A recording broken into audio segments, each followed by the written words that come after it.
The last update, 1.10, added some really cool new changes to villages. And with the new cartographers in 1.11, villages are going to be more important than ever. I'm going to show you some of the ways that villages are generated so that you can replicate them, and some really awesome ways to trap them. Catch your friends or your enemies in these traps, gather their loot, and you decide what to do with it.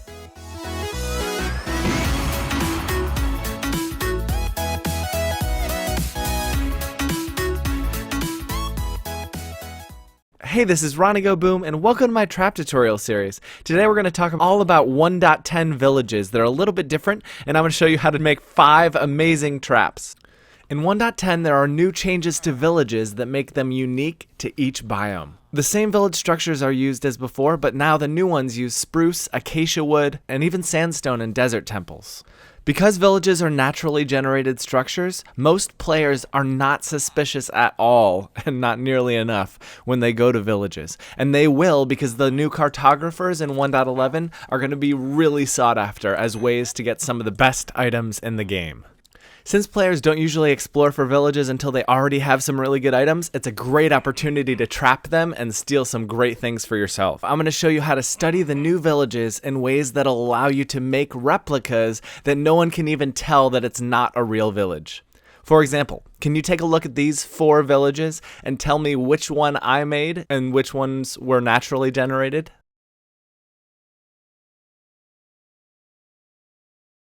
If you guessed this one, I have no idea how you did it. But you're right. In retrospect, there are some things that I could have done better on this one, but I'll talk about that later. With some simple knowledge on how villages are constructed, it's very easy to create one that looks just like a generated structure, and that makes them fantastic candidates for traps. So in my trap world, I've copied and pasted a ton of different kinds of village structures so that I could show you and compare them. So this is the original type of village library room. It has lots of bookshelves in it, and it spawns with a librarian. And the new ones include spruce, acacia, and desert, and they're all very, very similar. The structure is exactly the same. The only thing that's changed is the block types that are used. And there are many similar structures as well that have equivalents. All the churches are pretty much exactly the same, with the exception of the type of wood that's used inside, or the type of stairs rather. It could be either spruce, acacia, sandstone, or regular oak wood. You'll get different kinds of wood depending on what biome you're in. Savanna biomes will have acacia villages, spruce and spruce forests. Deserts will have these sandstone buildings, and grasslands will have these typical oak villages. Each building type has equivalents. For example, acacia, oak, and spruce all have very, very similar buildings. And there are about 6 different structures that you can find in each one. There are churches, 3 types of small houses or huts. There's the kind that has the dirt floor and the pressure plate. There's the medium-sized one that just has a torch inside. There's another medium-sized one that has a ladder that goes onto a fenced-in roof. Wells in each biome. Large house with a table, 2 doors, and a patio area that's fenced in. And there's a plain large house that has no other features. A couple windows and a single torch, but not enough to light up the entire room at night, so zombies can spawn in here. The acacia and spruce buildings spawn with the appropriate doors. And over here we'll take a look at the Blacksmith's building. This is the only building in the entire village that has a chest inside, and it's always going to be right inside and around the corner right here. Oak, spruce, and desert villages all have the same ones, with slight variations in the wood type used. Although I haven't found one in a desert build, it doesn't mean that it doesn't exist, I just haven't seen it. Farms are all equivalent as well, except for the type of wood used. Because these structures are so predictable, they're really easy to trap. And they're naturally generated, so players are not very weary when they're exploring them. They know what to expect. For example, if a player knows that the blacksmith is the only place that you can find chests, it's definitely a great one to trap, especially because chests can be activated with the new 1.11 observer blocks. Now let's talk about how all these pieces fit together, and then we'll do some traps. To give you an idea of how villages generate, let's take a look at this naturally generated village in a plains biome. This is one of the simplest ones using oak wood and cobblestone. All the builds are going to be identical to this, with the exception of a different kind of wood and acacia biomes and spruce biomes, and all the cobblestone's going to be the same. If you go to a desert biome, you're just going to see sandstone instead of wood.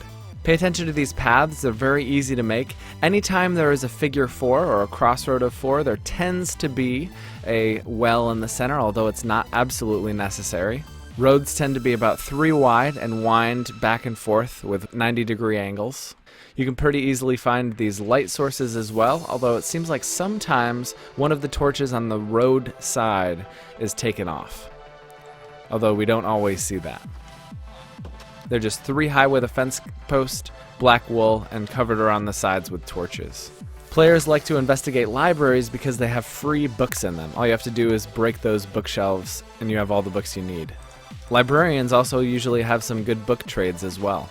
Here are some naturally generated villages that really just don't make sense. When villages try to spawn on hills, doors can be completely cut off, built way up in the air in places that don't make any sense, or sometimes even underground. You can exploit these kinds of random generations as well because it gives you some leeway for how you can build your traps. This oak village spawned somewhere in between a spruce forest and a jungle forest with a ravine right in the middle. We see some really strange generation behavior. We see cobblestone pillars that go all the way down to the bottom of ravines, beet farms that almost overlap with other farms, strange paths that end before they even get to the building, doors that open up into ravines. This villager's not going anywhere. In this building, I don't even know what's going on here, but I didn't even touch this yet. You literally have to break blocks in order to get in. This is a naturally generated spruce forest village that I found that spawned with these buildings halfway underground. These villagers couldn't get out if they tried. I don't even know what this one's doing. Paths seem to just be placed down on whatever the terrain is already doing. And this well somehow spawned in the side of a mountain. Weird placement of water, huh? Can't even get in. Now let's go back to that spruce village I made to show off some of my traps.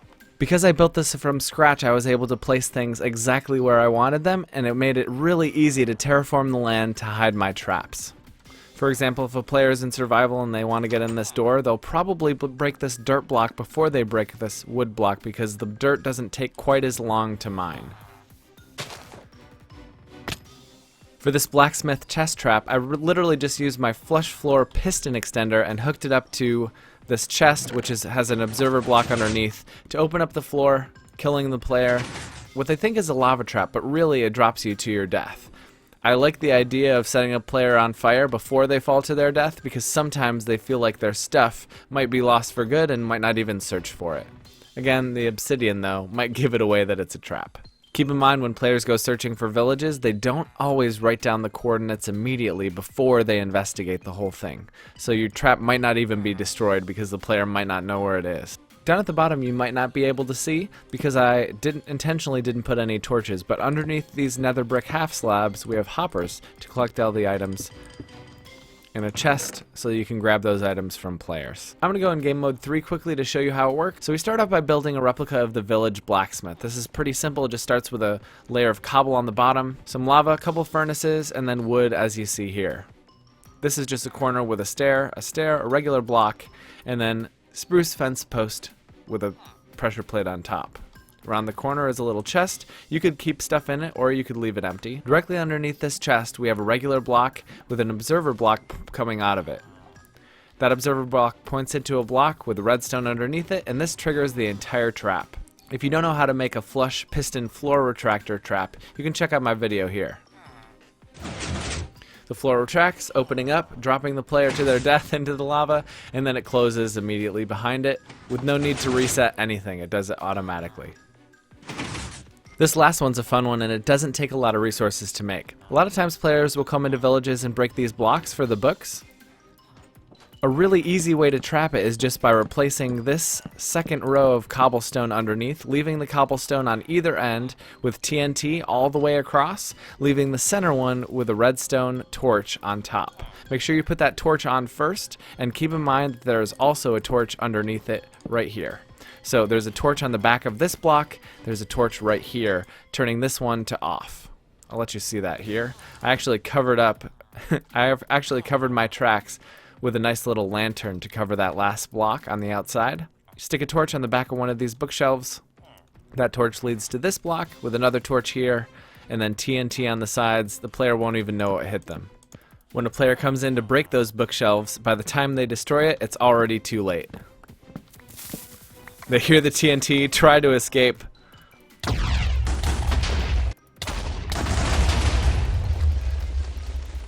But it's already too late. I like to put some extra TNT in the ground as well for good measure. Deserts are a particularly easy place to trap players, especially in pitfall traps. Although they're not automatically resetting, it's really easy to do. It also makes it easier to make a flush floor piston trap. One quick and easy trap that I like to make over here is where I delete the torch right up top, right here, so that villagers don't try to come in. And when in game mode 0, all the player has to do is step on any of the string around here. Did you see it the first time I came in? Probably not. Since villagers don't come in here, they don't really trip the trap, but if a player accidentally does, they fall to their death, and their stuff is collected in hoppers. Building this is really easy. All you need is some dirt, a rose, some sand, and a piece of string. To build this, just place down as many pieces of dirt as you want. You can make it as wide and as long as you'd like. There's no limit. Place down rose bushes on each of the blocks, with sand on top. String on top of each of the sand or wherever you'd like it to trigger, and then get rid of the dirt blocks. As soon as an unsuspecting player comes along, they trigger that string, updating the sand blocks, and they fall to their death. This next trap takes a while to set up, but it's so fun to use. Hiding in a secret location with an invisibility potion, you can be completely undetectable to outsiders trying to get into the village. So even though I'm in a single player world, let's just pretend that I'm watching a player walking precariously over my trap. To set it off, all I have to do is grab this tripwire hook right here, place it on the block behind me when he's in the perfect spot, and there he goes. I've pre-cleared this entire area, and that guy fell to his death. All of his stuff gets collected in hoppers, which are hidden under half slabs.